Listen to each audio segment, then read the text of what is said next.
Au cœur d'un appartement parisien aux murs épais, derrière les rideaux lourds qui filtraient à peine la lumière d'un matin gris, il y avait un silence inhabituel. Pas le silence confortable d'un couple qui se connaît depuis des années, pas celui d'un amour installé.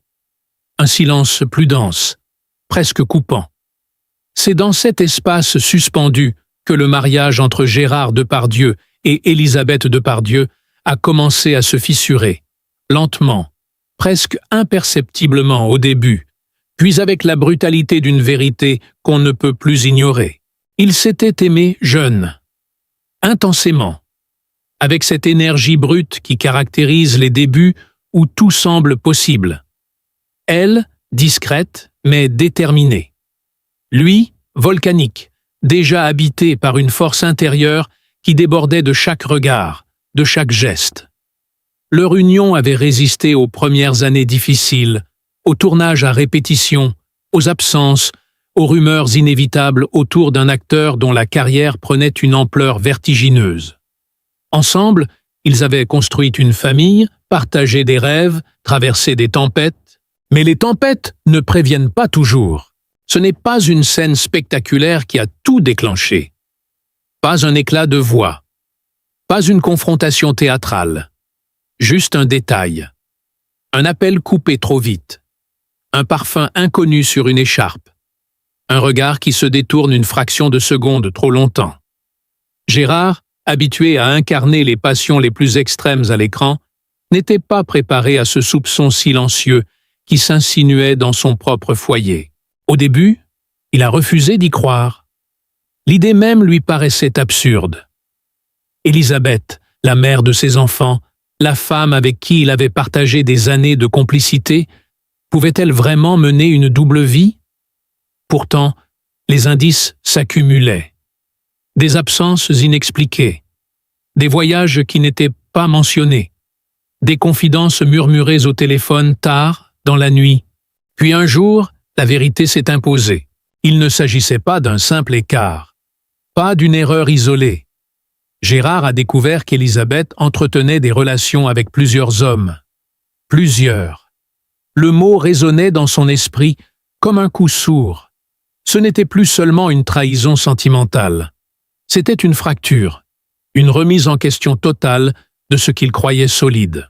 Ce qui l'a le plus blessé n'était pas seulement l'infidélité elle-même, c'était le mensonge prolongé. Les années où il pensait rentrer dans une maison sincère, alors que derrière les sourires se cachait une réalité qu'il ignorait. Il se souvenait des dîners familiaux, des rires partagés, des projets évoqués à voix basse. Était-ce déjà en train de se désagréger à ce moment-là?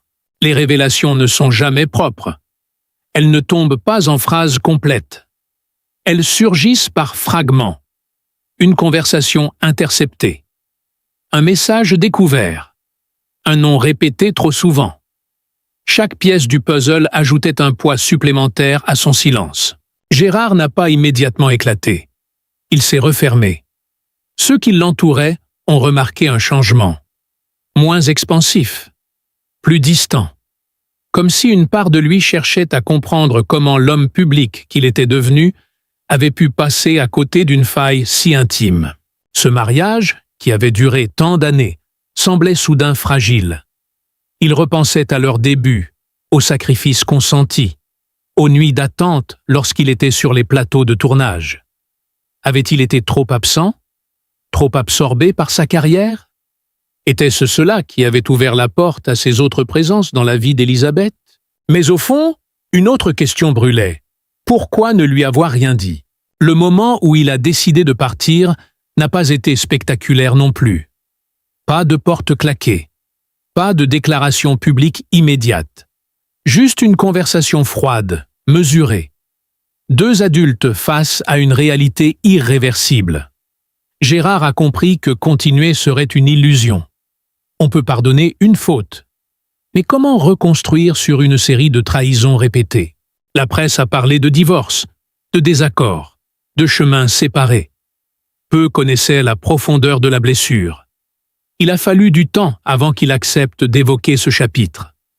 Briser le silence n'était pas un acte de vengeance. C'était une nécessité intérieure, une façon de reprendre le contrôle d'une histoire qui lui avait échappé. Lorsqu'il a enfin admis publiquement que son mariage s'était effondré à cause de la trahison, sa voix n'était pas théâtrale.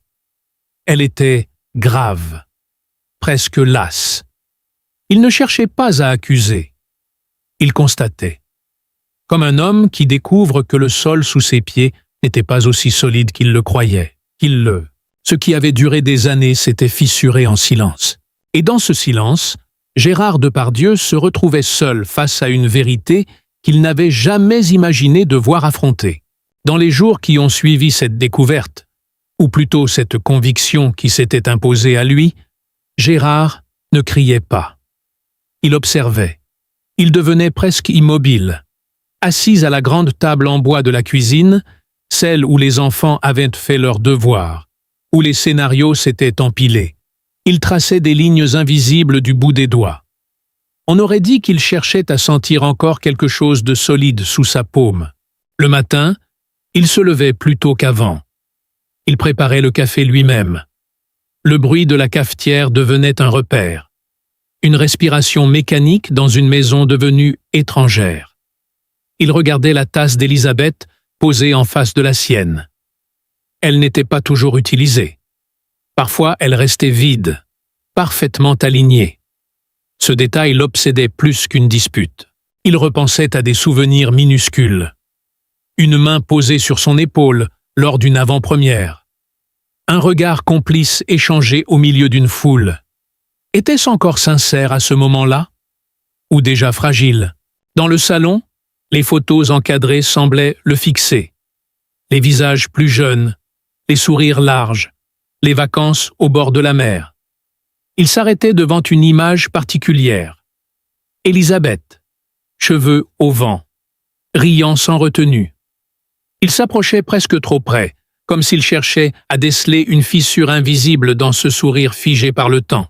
Les conversations entre eux étaient devenues courtes, polies, mesurées, des phrases simples. « Tu rentres tard ce soir? »« Oui. »« D'accord. » Rien d'explosif, mais tout vibrait sous la surface.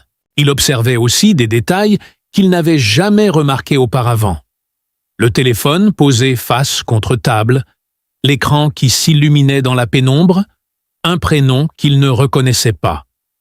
Peut-être que ce n'était rien. Peut-être que son esprit cherchait des preuves pour justifier une blessure déjà installée. Mais dans ces moments-là, son cœur battait plus vite, et le silence autour de lui devenait presque étouffant. Les amis proches sentaient quelque chose.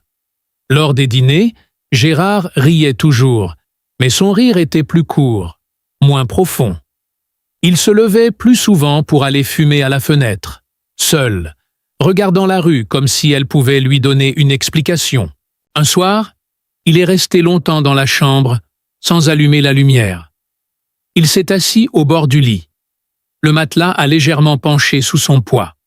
Il a effleuré le drap, comme pour vérifier qu'il était réel. Il a pensé aux années passées, aux promesses murmurées, aux disputes oubliées. Il s'est demandé à quel moment exactement la distance s'était installée. Ce n'était pas seulement la possibilité d'une infidélité qui le blessait. C'était l'impression d'avoir été exclu d'un chapitre de sa propre histoire. Comme si des pages avaient été écrites sans qu'il en ait connaissance. Un détail revenait sans cesse. Une odeur différente, presque imperceptible, sur un manteau accroché dans l'entrée. Il restait là, immobile, respirant lentement, cherchant à reconnaître ce parfum étranger. Il ne disait rien. Il absorbait. Puis il y avait ces silences au téléphone. Élisabeth qui s'éloignait pour répondre. La porte entr'ouverte. Des mots qu'il n'entendait pas, mais dont le ton lui paraissait plus doux que celui qu'elle employait avec lui ces derniers mois. Peut-être se trompait-il. Peut-être amplifiait-il chaque nuance. Mais l'incertitude était devenue une présence constante dans la maison. Un après-midi, il a ouvert un tiroir à la recherche d'un vieux carnet. À l'intérieur, il a trouvé des lettres anciennes. Les leurs, écrites des années plus tôt. Il en a lu une au hasard. Les phrases débordaient d'ardeur, de promesses d'éternité, de fidélité absolue. Il a refermé le tiroir brusquement, comme si ses mots brûlaient. Quand il a finalement abordé le sujet, ce n'était pas avec colère. C'était presque avec fatigue. « Dis-moi la vérité. » La pièce était calme. On entendait au loin le bruit d'une voiture qui passait. Élisabeth a levé les yeux. Le temps semblait suspendu. Il n'y a pas eu de cris. Seulement des respirations plus lourdes. Des phrases incomplètes. Des explications qui ne comblaient pas le vide. Il a senti à cet instant précis quelque chose se détacher en lui. Pas une explosion. Plutôt un fil qui se rompt doucement. Irrémédiablement. Les jours suivants, il a commencé à ranger ses affaires. Lentement. Sans annonce officielle. Il pliait ses chemises avec une précision inhabituelle. Chaque vêtement devenait une décision. Chaque valise ouverte. Un aveu silencieux. Dans le couloir, ses pas résonnaient différemment. Comme si la maison elle-même savait qu'elle allait perdre l'un de ses habitants. Il s'arrêtait parfois, la main posée sur la poignée de la porte, hésitant. Revenir en arrière? Ignorer ce qu'il ressentait? Faire semblant? Mais son regard, désormais plus dur, trahissait une lucidité nouvelle. Ce qui frappait le plus ceux qui le croisaient, c'était son regard. Moins flamboyant, plus intérieur. Comme un homme qui fouille en lui-même pour comprendre comment l'amour peut se transformer en doute. Et dans les couloirs désormais trop larges de cette maison autrefois pleine de rire, il marchait lentement, écoutant l'écho de ses propres pas, avec la sensation étrange d'être à la fois acteur et spectateur de sa propre chute. La maison n'était plus un refuge, elle était devenue un lieu d'écho. Chaque pièce gardait quelque chose en suspens, comme si les murs savaient plus que lui. Gérard ne cherchait plus des preuves concrètes. Il cherchait des silences. Les silences entre les mots. Les secondes trop longues avant une réponse. La manière dont Élisabeth évitait parfois son regard, puis le soutenait avec une intensité presque provocante. Était-ce de la culpabilité? Ou simplement son imagination qui tissait des scénarios? Une nuit, il s'est réveillé sans raison apparente. La place à côté de lui était vide. Il n'a pas allumé la lumière. Il a écouté. Un murmure au bout du couloir. Peut-être le vent. Peut-être une voix. Il s'est levé, lentement. Le parquet a craqué sous ses pas. La porte du salon était entr'ouverte. Il n'a rien vu d'extraordinaire. Juste Élisabeth, assise dans l'obscurité, le téléphone posé sur la table basse. L'écran encore allumé. Elle a relevé la tête. Un échange de regards. Pas de surprise. Pas d'explication. « Tu ne dors pas ?» a-t-elle demandé calmement. Il a secoué la tête. Rien de plus. Le lendemain, tout semblait normal. Trop normal. Elle parlait de projets, d'amis à voir, d'un rendez-vous en ville. Lui, il observait le rythme de ses gestes. La façon dont elle ajustait ses boucles d'oreilles. Un détail presque insignifiant, mais nouveau. Depuis quand portait-elle ces bijoux? Il s'est surpris à douter de sa propre mémoire. Peut-être avait-il toujours été inattentif. Peut-être que ces changements existaient depuis longtemps et qu'il ne les voyait que maintenant. Les journaux commençaient à murmurer. Pas encore des accusations claires. Juste des phrases floues. Tension dans le couple. Éloignement progressif. Gérard les lisait sans expression, puis pliait le papier avec soin.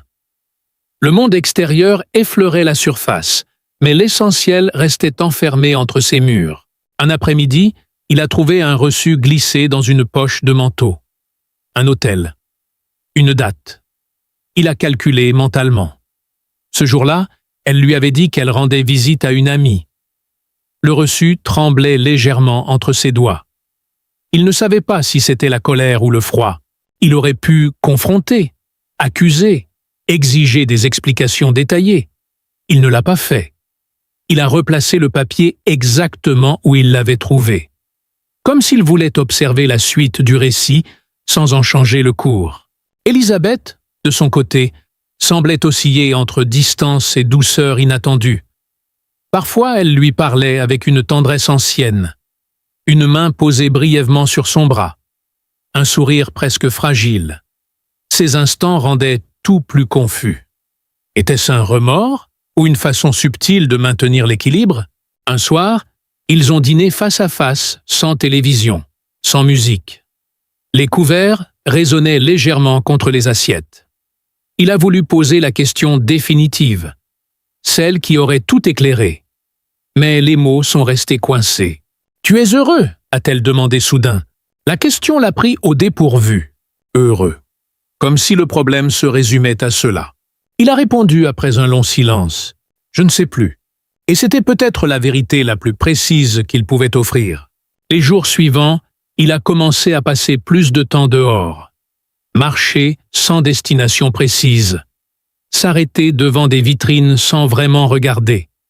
Il cherchait une forme de clarté dans l'air froid. Mais même là, quelque chose restait trouble. Des visages croisés dans la rue lui semblaient familiers. Était-ce l'un d'eux? L'un des hommes? Il se surprenait à observer des inconnus avec une attention presque excessive. Un manteau sombre, une silhouette qui disparaît au coin d'une rue. Un rire derrière lui. Tout devenait suspect. Et pourtant, rien n'était prouvé de façon éclatante. Un soir, en rentrant plus tôt que prévu, il a trouvé la maison plongée dans un silence dense. Pas de voix, pas de musique. Juste une fenêtre entr'ouverte laissant entrer l'air frais. Sur la table, 2 verres. L'un encore humide. Il est resté immobile. Il n'a pas appelé son nom. Il a simplement observé la pièce, cherchant un détail qui confirmerait ce qu'il pressentait depuis des semaines. Mais la pièce restait muette, comme complice d'un secret qu'elle refusait de révéler complètement. Quand Elisabeth est apparue dans l'encadrement de la porte, ses cheveux légèrement défaits, elle n'a pas paru surprise de le voir. Leurs regards se sont croisés une fois de plus. Longtemps. Il aurait suffi d'une phrase, d'un aveu, d'un démenti clair. Mais rien n'est venu. Et dans cet espace suspendu entre ce qu'il savait, ce qu'il imaginait et ce qu'elle taisait encore, la vérité restait là, invisible, comme une ombre qui refuse de prendre forme. Les valises n'étaient toujours pas totalement fermées. Elles restaient ouvertes, au pied du lit, comme 2 questions qu'on refuse de formuler jusqu'au bout. Gérard passait devant sans les regarder directement. Parfois, il s'arrêtait. Il prenait une chemise, la repliait, la reposait ailleurs. Rien n'était définitif. Tout était en attente. Dans la maison, l'air semblait plus lourd. Même la lumière avait changé. Les après-midi entraient par les fenêtres, avec une teinte plus pâle, presque poussiéreuse. Il observait les particules flotter dans le silence, comme si le temps lui-même ralentissait. Elisabeth continuait ses gestes quotidiens avec une précision presque irréprochable. Le café à la même heure, les appels pris à voix basse, les rendez-vous notés dans un agenda qu'il ne consultait plus. Ils cohabitaient comme 2 acteurs jouant une pièce dont le texte s'effaçait peu à peu. Un soir, il s'est assis dans le salon sans allumer la télévision. Il a laissé la pièce dans la pénombre. Les ombres des meubles s'étiraient sur le mur. Il pensait à leurs premières années, à la façon dont elle riait quand il improvisait des scènes absurdes, à cette énergie qui les portait, presque insolente. Était-ce cela qu'il regrettait? Ou seulement l'idée de ce qu'ils avaient été? Un bruit de clé dans la serrure l'a sorti de ses pensées. Elle est entrée. Un instant, leurs regards se sont accrochés. Il a cru percevoir une fatigue nouvelle dans ses yeux. Ou peut-être était-ce la sienne qu'il voyait reflétée. « Tu es encore là », a-t-elle dit doucement. « Encore là », comme si sa présence était déjà provisoire. Il n'a pas répondu tout de suite. Il a simplement hoché la tête. Les jours suivants ont glissé les uns sur les autres sans éclat. Une routine fragile, parfois une phrase plus sèche, parfois un geste presque tendre, une main effleurant une autre, puis se retirant trop vite. Il a commencé à dormir dans la chambre d'amis. Sans annonce officielle, juste un déplacement discret. La première nuit, il a écouté les bruits familiers de la maison sous un angle différent. Le tic-tac de l'horloge, un robinet mal fermé, le vent contre les volets. Tout semblait plus lointain. Il se demandait si elle ressentait la même chose, si elle restait éveillée elle aussi, ou si elle dormait paisiblement, libérée d'un poids qu'il portait encore. Un matin, il a trouvé une photo posée sur la table de la cuisine. Une ancienne. Eux deux, plus jeunes, sur une plage. Personne n'a dit qui l'avait sortie. Elle était là, simplement. Il l'a regardée longtemps. Il aurait pu la remettre dans un tiroir. Il ne l'a pas fait. Plus tard, il a quitté la maison pour marcher sans but. Les rues lui semblaient étrangères, bien qu'il les connaisse par cœur. Il s'est arrêté devant une vitrine où son reflet s'est superposé au passant derrière lui. Il a observé cet homme fatigué, ce visage marqué par les années, et par quelque chose de plus récent, de plus discret. Était-ce la fin? Ou seulement une transition qu'il n'arrivait pas encore à nommer? Quand il est rentré, la maison était silencieuse. Trop silencieuse. La fenêtre du salon était entr'ouverte, laissant entrer l'air frais du soir. Les rideaux bougeaient légèrement. Sur la table, les 2 tasses du matin étaient encore là, vides. Il a avancé lentement. Chaque pas semblait peser davantage. Il ne savait pas s'il devait appeler son nom. Il ne savait plus ce qu'il attendait. Une explication, un aveu, un miracle tardif. Au lieu de cela, il s'est assis. Il a posé les mains à plat sur la table, exactement comme il l'avait fait des semaines plus tôt. Le bois était froid sous ses paumes. Il a fermé les yeux un instant. Dans la pièce, il n'y avait que le souffle du vent et le léger battement irrégulier de son propre cœur. La porte du couloir a grincé doucement. Il n'a pas levé la tête tout de suite. Le silence s'est étiré encore, fragile, suspendu, comme si quelque chose allait être dit, ou peut-être jamais.